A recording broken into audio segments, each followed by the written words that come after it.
Stock માર્કેટના ગુરુ તરીકે ઓળખવામાં આવે છે એવા સંજીવ ભસીન પર પ્રતિબંધ મૂકી દીધો છે સ્ટોક માર્કેટમાં કામકાજ કરવા પર। શેર બજારમાં હવે કોની ઉપર વિશ્વાસ કરવો એ જ સમજ નથી પડતી, કારણ કે સેબીએ એક મોટું પગલું લીધું છે અને જે વ્યક્તિને શેર બજારમાં સ્ટોક માર્કેટના ગુરુ તરીકે ઓળખવામાં આવે છે એવા સંજીવ ભસીન પર પ્રતિબંધ મૂકી દીધો છે સ્ટોક માર્કેટમાં કામકાજ કરવા પર અને 11.37 કરોડ રૂપિયાની ગેરકાયદે કમાયેલી રકમ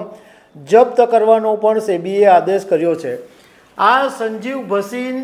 સ્ટોક માર્કેટની અંદર એટલા જાણીતા વ્યક્તિ છે કે એ જે કોઈ શેરની ભલામણ કરે એ લોકો આંખ મીચીને લેવા માટે દોડી જાય અને આ સંજીવ ભસીનની સેબીની તપાસમાં એ વાત સામે આવી કે રોકાણકારોને કેવી રીતના છેતરતા હતા। તો આના વિશે હું તમારી સાથે વાત કરીશ। મારું નામ રાજેશ શાહ છે અને તમે જોઈ રહ્યા છો ગુજરાતના સૌથી મોટા ડિજિટલ પ્લેટફોર્મ ખબર છે.com। સ્ટોક માર્કેટનું નિયમન કરતી સંસ્થા security and exchange board of India એટલે સેબીએ સંજીવ ભસીન જે સ્ટોક માર્કેટની અંદર સ્ટોક માર્કેટ ગુરુ તરીકે ઓળખાય છે અને ટીવી ચેનલો પર ગેસ્ટ એક્સપર્ટ તરીકે આવે છે, જે લોકો શેરબજાર સાથે સંકળાયેલા છે એ બધા લોકોને ખબર છે કે આ સંજીવ ભસીન કોણ છે। હવે આ સંજીવ ભસીનની સામે 17 જૂન મંગળવારે સેબીએ એક વચગાળાનો આદેશ આપ્યો છે અને 149 પાનાના આ આદેશની અંદર એવું કહેવામાં આવ્યું છે કે સંજીવ ભસીન સહિત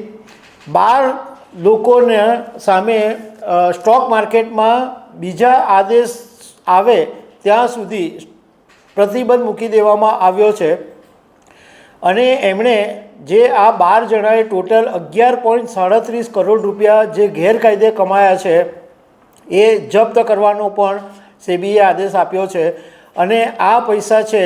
એ ફિક્સ ડિપોઝિટમાં સેબીના નિયંત્રણમાં રહેશે।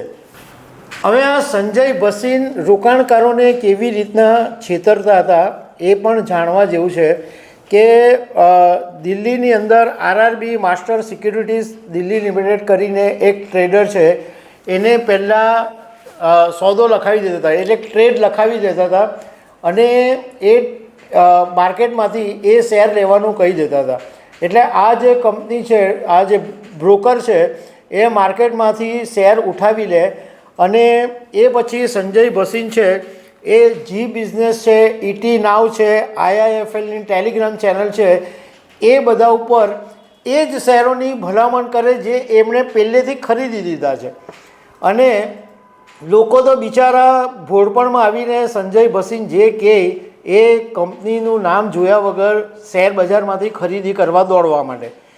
અને લોકો લેવા દોડે એટલે સ્વાભાવિક રીતના છે કે શેરનો ભાવ ઉપર ચડે અને શેરનો ભાવ વધે એટલે સંજીવ ભસીને તો પહેલાં નીચા ભાવે ખરીદેલા, કારણ કે એને તો એ ટીપ પહેલાં લોકોની પાસે જાહેરાત નહોતી કરી અને એ જ્યારે ભાવ ઊંચો જાય ત્યારે આ સંજીવ ભસીન આની મંડળી છે એ શેરો બજારમાં વેચી દેતા હતા અને એવી રીતના લોકોની સાથે છેતરપિંડી કરતા હતા। હવે તમે એટલા માટે જ હું કહું છું કે શેર બજારમાં વિશ્વાસ કોની ઉપર મૂકો, કારણ કે જે વ્યક્તિ આ જી બિઝનેસ છે કે ઈટી નાવ છે કે આવી ન્યૂઝ ચેનલો ઉપર આવીને બિઝનેસની ન્યૂઝ ચેનલો ઉપર આવીને શેર બજારના જે શેરો છે એનું રેકમેન્ડેશન કરે, એની ટિપ્સ આપે કે આ શેરો ખરીદવા જેવા છે, તો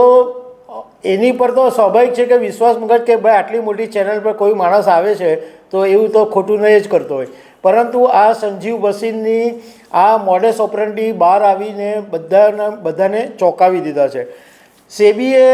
જાન્યુઆરી 2020થી માંડીને જૂન 2024 સુધીની તપાસ કરી અને પુરાવા બી મળ્યા છે અને જૂન 2024માં આ બધા 12 જણાનો જે ઇલેક્ટ્રોનિક્સ ડિવાઇસ હતી એ સેબીએ જપ્ત કરેલી હતી અને આ જેટલા બી સંજય ભસીને સોદા કર્યા એના પછીના ભાવ વધ્યા છે એવું સેબીની તપાસમાં સામે આવ્યું છે। હવે સેબીએ સંજીવ ભસીન ઉપર prohibition of fraudulent and unfair practice નિયમોનું ઉલ્લંઘન કરવાનો આરોપ લગાવ્યો છે અને 21 દિવસની સોકોઝ નોટિસ આપી છે. એટલે જ્યાં સુધી સેબી બીજો આદેશ નહીં આપે ત્યાં સુધી સંજીવ ભસીન સ્ટોક માર્કેટ કે મ્યુચ્યુઅલ ફંડ કે કેપિટલ માર્કેટને સંબંધિત કોઈ પણ જગ્યાએ ટ્રાન્ઝેક્શન ટ્રેડિંગ કરી શકશે નહીં. ફરીથી એક વખત રોકાણકારોને અમારી નમ્ર વિનંતી છે કે તમારે તમારી જાત ઉપર જ ભરોસો રાખી અને જાતે જ કંપનીઓના સ્ટડી કરવા જોઈએ. અને આવા લોકો તો એટલો રાફડો ફાટી નીકળ્યો છે કે ટેલિગ્રામ ચેનલો કે સોશિયલ મીડિયા કે યુટ્યુબ ઉપર તમને જાતની ભલામણો આપતા જ રહે છે. પરંતુ મોટે ભાગના આ લોકોનો આશય એવો જ હોય છે કે પહેલાં નીચા ભાવે ખરીદી અને ઊંચા ભાવે વેચી દેતા હોય છે. તો દર્શક મિત્રો, આવી અનેક વાતો સાથે અમે તમને મળતા રહીશું. Thank you very much.